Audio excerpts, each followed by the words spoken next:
నియోజకవర్గ బీఆర్ఎస్ అభ్యర్థి కాసాని జ్ఞానేశ్వర్ కు మద్దతుగా మాజీ ఎమ్మెల్యే పైలట్ రోహిత్ రెడ్డి ఎన్నికల ప్రచారాన్ని నిర్వహించారు. పెడ్డెమూల్ మండలం ముంబాపూర్ గ్రామంలో విస్తృత ప్రచారం చేసి కార్నర్ మీటింగ్ లో పాల్గొన్నారు. కాంగ్రెస్ అబద్దాలు చెప్పి అధికారంలోకి వచ్చారని, ఒక్క హామీని కూడా అమలు చేయలేకపోయారని విమర్శించారు.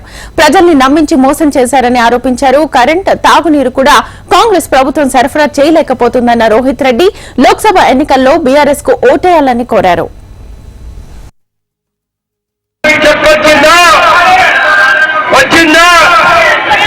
నేను మీ బిడ్డ ఎమ్మెల్యే ఉన్నప్పుడు నెలకొకసారి ప్రతి ఆడబిడ్డను పిలిచి పెళ్లి చేసిన వాళ్ళకు 1,116 ఇచ్చేటండి.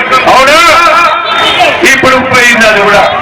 ఇక చదువుకున్న వాళ్ళకు స్కూటీలు ఇస్తాం కదా. స్కూటీలు ఎంతమంది ఇచ్చిండు? స్కూటీలు ఇచ్చిన ఎవరికైనా సైకిళ్ళు కూడా నేను శాత కాలేదు. ఎంతకి ఇస్తా అన్నారు? 500కి ఇస్తా అన్నారు. నేను మొన్న బషీరాబాద్ మండలం తిరుగుతున్నా.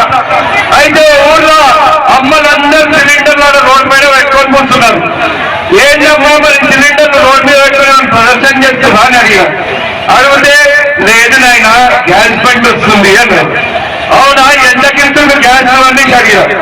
అంటే సచ్చినోడు ఆ నోట్లో మన్నోయ్య వాడు 500కి ఇస్తా అన్నాడు, 1000 రూపాయలు తీసుకుంటున్నాడు వీడు అని చెప్పి మొత్తుకుంటున్నారు వాళ్ళు.